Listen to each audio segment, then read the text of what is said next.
अस्सलाम वालेकुम। आज आपके साथ मैं बहुत ही ज़बरदस्त और परफेक्ट किस्म की मीठी टिक्कियों की रेसिपी शेयर करूंगी। और इस मीठी टिक्कियों की रेसिपी को हम 3 मुख्तलिफ तरीकों से तैयार करेंगे। और अगर आप इस रेसिपी को स्टेप बाय स्टेप फॉलो करेंगे तो आप लोगों की भी मीठी टिक्कियां बाहर से बहुत ज़्यादा खस्ता और अंदर से सॉफ्ट बनकर तैयार होंगी। वीडियो को आप लोगों ने बिल्कुल भी स्किप नहीं करना। मैं आपके साथ बहुत सारी टिप्स शेयर करूंगी, तो यहाँ पर टाइम को बिल्कुल ज़ाया नहीं करेंगे। चलिए जल्दी से रेसिपी स्टार्ट करते हैं। सबसे पहले हम यहाँ पर 2 कप मैदा लेंगे जिसका वजन 300 ग्राम तक होना चाहिए, और 1 कप पिसी हुई चीनी लेंगे जिसका वजन 150 ग्राम तक होना चाहिए। आधा कप से थोड़ा कम हम यहाँ पर सूजी शामिल करेंगे जिसका वजन 75 ग्राम तक होना चाहिए, और 2 टेबलस्पून पिसा हुआ नारियल शामिल करेंगे जिसका वजन 15 ग्राम तक होना चाहिए। 2 टेबलस्पून सूखा दूध शामिल करेंगे जिसका वजन 15 ग्राम तक होना चाहिए। 1 टीस्पून हम इलायची का पाउडर शामिल करेंगे, और 3 टेबलस्पून हम इसमें सफेद तिल का इस्तेमाल करेंगे। सफेद तिल का वजन 25 ग्राम तक होना चाहिए। अब इन तमाम ड्राई चीजों को हाथ की मदद से अच्छी तरह से मिक्स कर लेंगे। अब इसमें हम 1/3 कप पिघला हुआ देसी घी शामिल करेंगे। यहाँ पर आप लोगों ने देसी घी को मुकम्मल तौर पर पिघला के ही शामिल करना है। अब घी को मैदे के साथ दोनों हाथों की मदद से मसल कर बिल्कुल उसी तरह से जिस तरह से हम समोसों का आटा तैयार करते हैं उसी तरह से मसलेंगे, ताकि इसमें एक भी गुठली बाकी न रहे।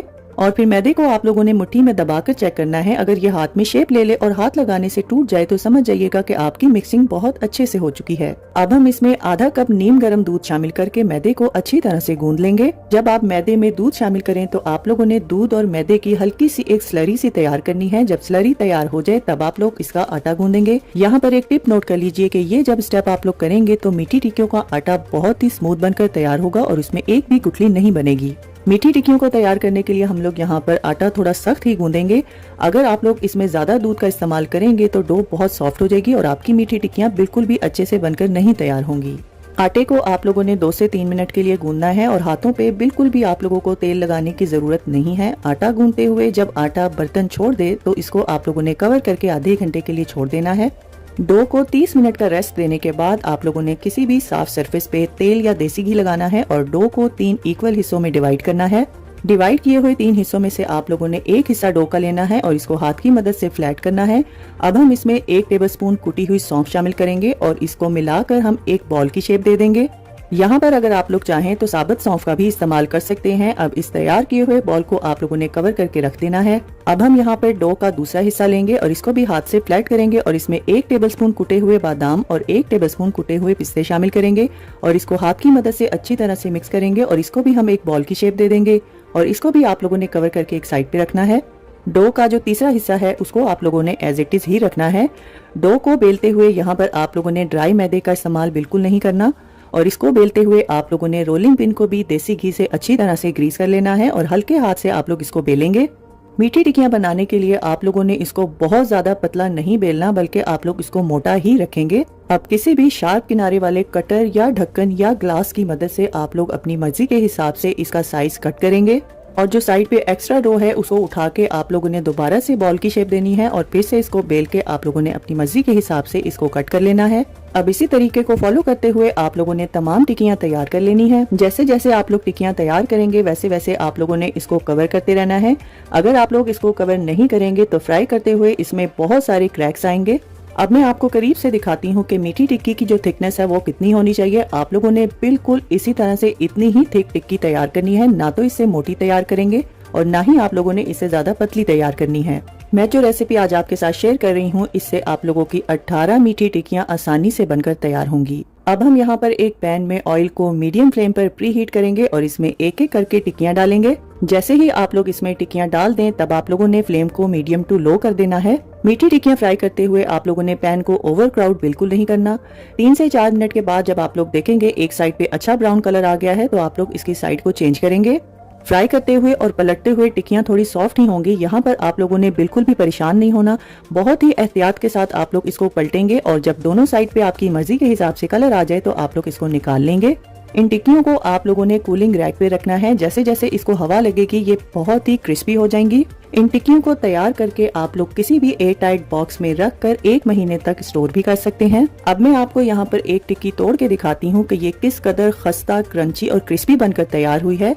यकीन जानिए ये रेसिपी बहुत ही कमाल की रेसिपी है और एक बार आप लोगों ने इस रेसिपी को मेरे कहने पर जरूर ट्राई करना है और इंशाल्लाह मैं दावे से कहती हूँ कि आपकी फैमिली में बच्चे हों या बड़े इस रेसिपी को बहुत ज्यादा पसंद करेंगे। तो फ्रेंड्स, ट्राई समथिंग डिफरेंट। अपना बहुत सारा ख्याल रखिएगा, दुआओं में मुझे याद रखिएगा। अल्लाह हाफिज। अस्सलाम वालेकुम। आज आपके साथ बहुत ही मज़ेदार और बहुत ही खुशबूदार किस्म का देगी चना पुलाव की रेसिपी शेयर करूंगी। वैसे तो चना पुलाव बनाना बहुत ही आसान है, लेकिन आज मैं आपको चना पुलाव अपने अंदाज में बनाना सिखाऊंगी। बहुत ही झटपट से तैयार होने वाली चना पुलाव की ये रेसिपी हम बहुत ही परफेक्ट मसालों के साथ तैयार करेंगे। तो टाइम को बिना जाया किए बगैर जल्दी से रेसिपी स्टार्ट करते हैं। तो सबसे पहले हम यहाँ पर चना पुलाव मसाला तैयार करेंगे। यहाँ पर आप लोगों ने 1 टेबलस्पून साबुत धनिया लेना है और 1 ही टेबलस्पून आप लोगों ने यहाँ पर सौंफ लेनी है और आधा टेबलस्पून यहाँ पर हम जीरा लेंगे। 4 से 5 अदद हम यहाँ पर लौंग शामिल करेंगे। 4 से 5 ही हम यहाँ पर छोटी इलायची का इस्तेमाल करेंगे। एक दरमियानी साइज का बादियान का फूल शामिल करेंगे और 2 से 3 हम यहाँ पर छोटे साइज के कड़ी पत्ता शामिल करेंगे और एक छोटा सा टुकड़ा हम यहाँ पर जायफल का लेंगे और छोटा सा ही टुकड़ा हम यहाँ पर जावित्री का लेंगे और इन तमाम चीजों को अच्छी तरह से पीस लेंगे। अब हम एक पैन में 3/4 कप तेल डालेंगे और इसमें एक बड़े साइज की प्याज को चॉप करके डालेंगे। प्याज का वजन 175 ग्राम तक होना चाहिए। प्याज को आप लोगों ने मीडियम टू हाई फ्लेम पर गोल्डन ब्राउन कर लेना है। जब प्याज गोल्डन हो जाए तब आप लोगों ने इसमें से आधी फ्राई की हुई प्याज को निकाल लेना है और इसका इस्तेमाल हम आगे चलकर करेंगे। अब हम इसमें आधा टेबलस्पून जीरा डालेंगे और 2 अदद हम यहाँ पर कड़ी पत्ता शामिल करेंगे। 2 अदद छोटे साइज की हम दालचीनी की स्टिक शामिल करेंगे और एक बड़े साइज का बादियान का फूल डालेंगे। साथ ही हम एक दरमियानी साइज की बड़ी इलायची शामिल करेंगे और 1 टीस्पून हम यहाँ पर साबुत काली मिर्चें शामिल करेंगे।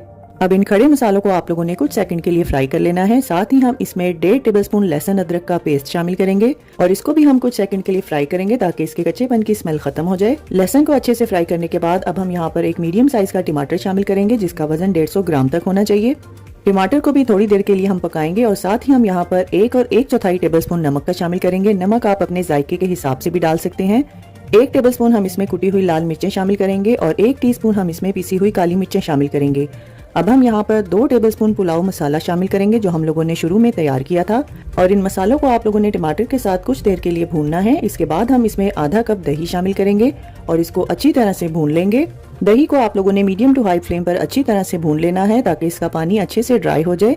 जब ऑयल ऊपर आ जाए तब आप लोगों ने इसमें 3 कप उबले हुए चने शामिल कर देने हैं और 2 बड़े साइज की हरी मिर्चों को चॉप करके शामिल करेंगे। मैंने यहाँ पर 1.5 इंच का टुकड़ा अदरक का बारीक कट करके शामिल किया है। साथ ही मैंने यहाँ पर 1/4 टीस्पून हींग का शामिल किया है। जिन लोगों को गैस की प्रॉब्लम है वो इस रेसिपी में हींग का इस्तेमाल लाजमी करें और अगर आप लोगों के पास हींग ना हो तो आप लोग इसको स्किप भी कर सकते हैं। अब हम यहाँ पर 5 कप पानी शामिल करेंगे और साथ ही हम 5 से 6 आलू बुखारा शामिल करेंगे। आलू बुखारे की जगह आप लोग इमली, अचार और लेमन के स्लाइसेस भी डाल सकते हैं। जैसे ही पानी में बॉईल आ जाएगा तब हम इसमें 2.5 कप से थोड़े ज्यादा भीगे हुए बासमती चावल जिसको मैंने 40 मिनट के लिए भिगो दिया था वो शामिल करेंगे।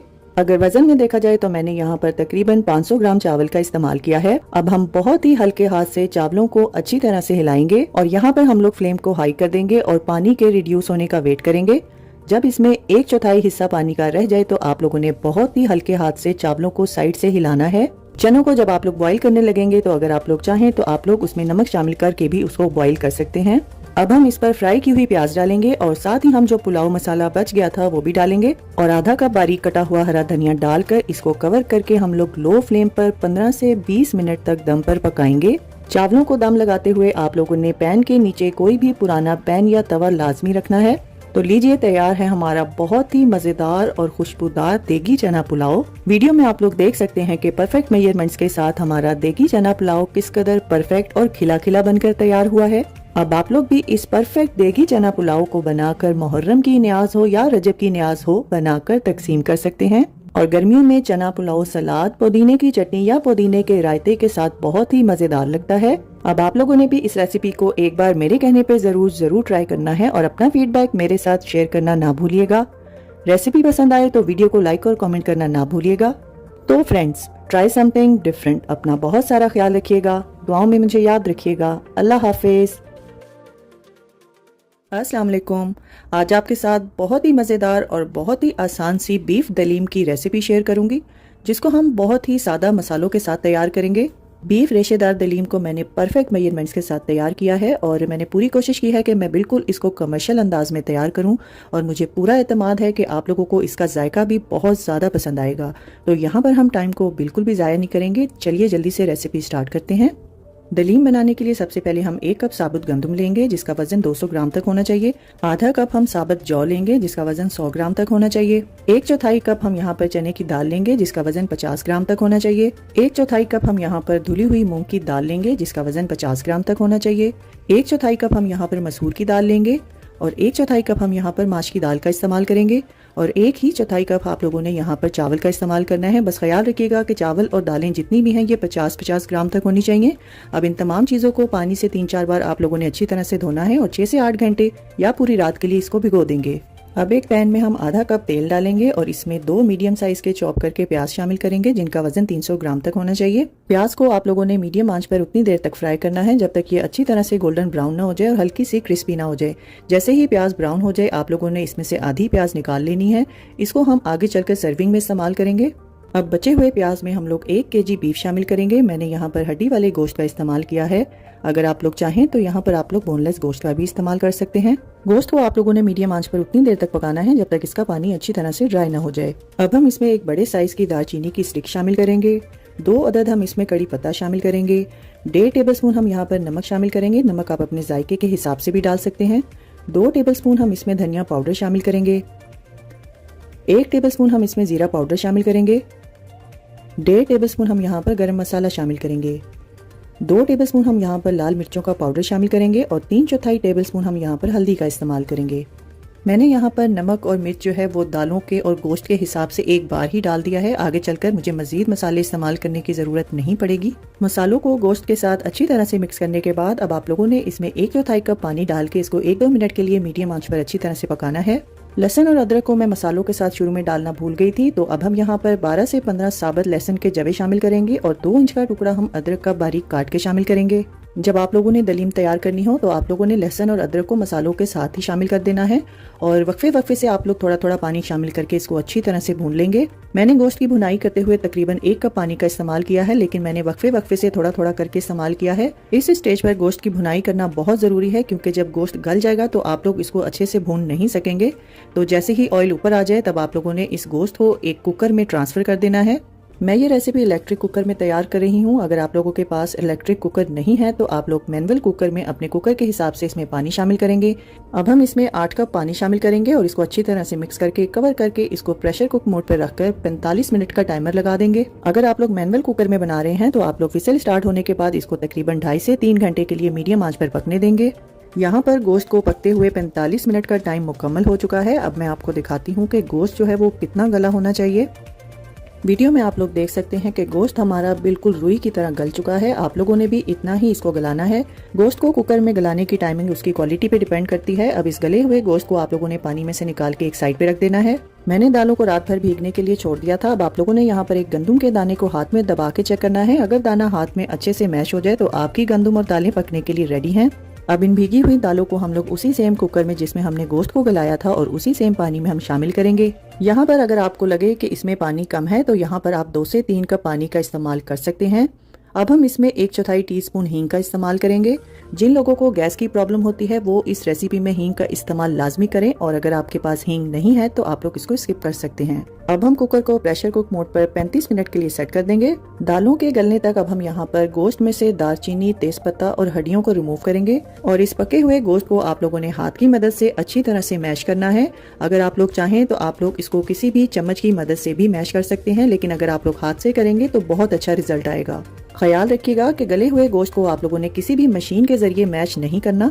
यहाँ पर दालों को गलते हुए 35 मिनट मुकम्मल हो चुके हैं। अब हम यहाँ पर इसकी स्टीम को निकालने के बाद इसको खोल के चेक करेंगे और अगर आप लोग मैनुअल कुकर में दालें गला रहे हैं तो आप लोगों ने अपने कुकर के हिसाब से टाइमिंग सेट करनी है। दालें और गंदम मुकम्मल तौर पे गल चुकी हैं। अब आप लोगों ने इसको एक खुले से बर्तन में ट्रांसफर करना है और हैंड ब्लेंडर की मदद से आप लोगों ने तमाम दालों को अच्छी तरह से ब्लेंड कर लेना है। अगर आप लोगों के पास हैंड ब्लेंडर नहीं है तो आप लोग इसको जग में भी ब्लेंड कर सकते हैं जिसमें हम लोग मिल्क शेक वगैरह तैयार करते हैं। वीडियो में आप लोग देख सकते हैं कि दालें हमारी परफेक्ट तरीके से ब्लेंड हो चुकी हैं। अब हम इसमें श्रेड किया हुआ मीट शामिल करेंगे। अब इसको हम अच्छी तरह से मिक्स करेंगे। बस एक बात का ख्याल रखिएगा कि दालों को आप लोगों ने बहुत ज़्यादा ब्लेंड नहीं करना, बल्कि इसमें हल्का सा गंदम का दाना छोड़ना है ताकि ये एक दलिये की फॉर्म में रहे। अगर आप लोग इसको ज़्यादा ब्लेंड कर देंगे तो ये बहुत ज़्यादा लिक्विडी सी हो जाएगी जो कि बिल्कुल भी ठीक नहीं लगेगी, बिल्कुल एक सूप की फॉर्म में आ जाएगी। यहाँ पर आप लोगों ने फ्लेम को मीडियम टू लो करके इसको तकरीबन आधे घंटे के लिए लकड़ी के चम्मच से अच्छी तरह से घोटना है। और इस स्टेज पर आप लोगों ने हैंड ब्लेंडर या किसी मशीन का इस्तेमाल बिल्कुल नहीं करना। वीडियो में आप लोग देख सकते हैं कि बीफ दलीम हमारी किस कदर रेशेदार बनकर तैयार हुई है। अब हम यहाँ पर तड़के की तैयारी करते हैं। यहाँ पर हम एक पैन में आधा कप तेल डालेंगे और इसमें आधी एक छोटे साइज की प्याज को चॉप करके शामिल करेंगे और गोल्डन ब्राउन होने तक फ्राई कर लेंगे। अब तैयार किया हुआ तड़का हम लोग दलीम को लगाएंगे। तड़का लगाना बिल्कुल ऑप्शनल है, अगर आप लोग लगाना चाहते हैं तो लगाएं। ये सिर्फ जो है हलीम को एक चमक और ग्लॉस देने के लिए होता है। अगर आप लोग नहीं लगाना चाहते तो आप लोग इसको स्किप भी कर सकते हैं। यहाँ पर बस आपके साथ एक दो टिप्स शेयर करती चलूं कि जब भी आप लोगों ने दलीम को तैयार करना है तो आप लोगों ने इसको मुकम्मल तौर पे ब्लेंड नहीं करना। दलीम को आप लोगों ने हमेशा दानेदार फॉर्म में तैयार करना है, क्योंकि ये एक दलिये की फॉर्म है और आप लोग इसको दलिये की ही फॉर्म में तैयार करेंगे। तैयार की हुई दलीम को आप लोग तली हुई प्याज, धनिया, हरी मिर्चें, अदरक और चाट मसाले और लीमू के साथ सर्व करेंगे। दलीम को जब भी आप लोगों ने सर्व करना है तो इन लवाजमात को आप लोगों ने पहले से ही तैयार कर लेना है। वीडियो में आप लोग देख सकते हैं कि बीफ दलीम हमारी किस कदर परफेक्ट और रेशेदार बनकर तैयार हुई है। अगर आप लोग चाहते हैं कि आपकी दलीम भी इसी तरह से रेशेदार बनकर तैयार हो तो आप लोगों ने वीडियो को स्टेप बाय स्टेप फॉलो करना है और एक भी टिप को आप लोगों ने मिस नहीं करना। दलीम या हलीम बनाते हुए आप लोगों ने बस एक फॉर्मूले को याद रखना है कि दलीम के लिए हम जितनी गंदम लेंगे उससे आधी हम लोगों ने जौ लेनी है और जौ से आधी हम लोगों ने तमाम दालें और चावल लेने हैं। ये फार्मूला अगर आप लोग याद रखेंगे तो आपकी हलीम या दलीम बहुत ही जबरदस्त बनकर तैयार होगी। अगर आप लोग दलीम को तड़का नहीं लगाना चाहते तो जिस टाइम आप लोग गोश्त को गलाएंगे तो उसके ऊपर से आप लोगों ने थोड़ी सी तरी निकाल लेनी है और उस तरी के साथ भी आप दलीम को सर्व कर सकते हैं। और दलीम को मजीद मजेदार बनाने के लिए आप इसको देसी घी का तड़का भी लगा सकते हैं। तो देखा आप लोगों ने कितने सादा मसालों के साथ हम लोगों ने परफेक्ट रेशेदार दलीम तैयार की है। तो फ्रेंड्स, ट्राई समथिंग डिफरेंट। अपना बहुत सारा ख्याल रखिएगा, दुआओं में मुझे याद रखिएगा। अल्लाह हाफिज। अस्सलाम वालेकुम। आज मैं आप लोगों के साथ बहुत ही जबरदस्त किस्म के शरबत की रेसिपी लेकर आई हूँ, जो कि इफ्तार के लिए और गर्मियों के लिए बहुत ही आइडियल रेसिपी है। बहुत ही जल्दी और आसानी से ये मजेदार शरबत तैयार हो जाता है। तो आइए टाइम को बिल्कुल जाया किए बगैर रेसिपी स्टार्ट करते हैं। सबसे पहले हम एक बर्तन में 3 कप दूध लेंगे और इसको उबाल लेंगे। मैं यहाँ पर होल मिल्क का इस्तेमाल कर रही हूँ। अगर आप रेसिपी को मजेदार बनाना चाहते हैं तो आप लोगों ने भी होल मिल्क का इस्तेमाल करना है। जैसे ही दूध में बॉयल आने लगे आपने यहाँ पर 1/4 कप चीनी का शामिल करना है। चीनी आप अपने जायके के हिसाब से भी डाल सकते हैं। चीनी डालने के बाद अब हम इसको अच्छी तरह से मिक्स करेंगे ताकि चीनी अच्छी तरह से डिजोल्व हो जाए। मैंने यहाँ पे 1.5 टेबल स्पून कॉर्नस्टार्च का 1/4 कप दूध में डालकर मिक्सचर तैयार किया है। जैसे ही दूध में अच्छा सा बॉयल आने लगेगा हम इस मिक्सचर को इसमें डालेंगे और अच्छी तरह से मिक्स कर लेंगे। अब हम इसमें 1 टेबल स्पून क्रश किए हुए बादाम शामिल करेंगे और 1 ही टेबल स्पून हम इसमें पिस्ता शामिल करेंगे। साथ ही हम इसमें 1/8 टीस्पून इलायची का पाउडर शामिल करेंगे। अगर आप लोगों को इलायची नहीं पसंद तो आप इसको स्किप भी कर सकते हैं। अब इसको अच्छी तरह से मिक्स कर लेंगे और मीडियम आंच पर इसको हम 2 से 3 मिनट के लिए पका लेंगे। 2 मिनट के बाद हम फ्लेम को ऑफ कर देंगे और इस दूध को हम मुकम्मल तौर पे ठंडा कर लेंगे। अब ठंडे किए हुए दूध को हम एक खुले बाउल में ट्रांसफर करेंगे। अब इसमें हम 3 टेबलस्पून बेसल सीड्स के डालेंगे, यानी तुख्म मलंगा। इस रेसिपी के लिए मैंने तुख्म मलंगा आधा टेबलस्पून भिगोया था। साथ ही हम इसमें रूह अफ़ज़ा शामिल करेंगे। रूह अफ़ज़ा आप लोगों ने अपनी मर्जी के हिसाब से डालना है। जितना कलर आपको तेज पसंद है आपने उतना इस्तेमाल करना है। अब इसको अच्छी तरह से मिक्स करने के बाद आधा कप हम इसमें बारीक कटी हुई स्ट्रॉबेरीज डालेंगे और साथ ही हम इसमें बर्फ डालेंगे। बर्फ आप इसमें अपनी मर्जी के हिसाब से डालेंगे और सर्व करने से थोड़ी देर पहले डालेंगे। अगर आप लोगों ने बर्फ पहले डाल दी तो ये दूध बहुत ज्यादा पतला हो जाएगा और इसका टेक्सचर बिल्कुल भी ठीक नहीं रहेगा। वीडियो में शरबत की जितनी थिकनेस आपको नजर आ रही है ये बिल्कुल परफेक्ट थिकनेस है। इससे ज्यादा आप लोगों ने दूध को पतला नहीं करना। बहुत ही मजेदार और आसानी से बनने वाला ये शरबत है। अब इसको हम ग्लास में डालकर पिस्ते और स्ट्रॉबेरीज के साथ गार्निश करेंगे। अब आप लोगों ने भी इस रेसिपी को गर्मियों में जरूर ट्राई करना है और अपना फीडबैक मुझे जरूर बताइएगा कि आप लोगों को ये आसान सी रेसिपी कैसी लगी। अगर आपको आज की रेसिपी अच्छी लगी है तो इसको ज्यादा से ज्यादा शेयर कीजिए और लाइक और कमेंट करना ना भूलिएगा। तो फ्रेंड्स, ट्राई समथिंग डिफरेंट। अपना बहुत सारा ख्याल रखिएगा, दुआओं में मुझे याद रखिएगा। अल्लाह हाफिज।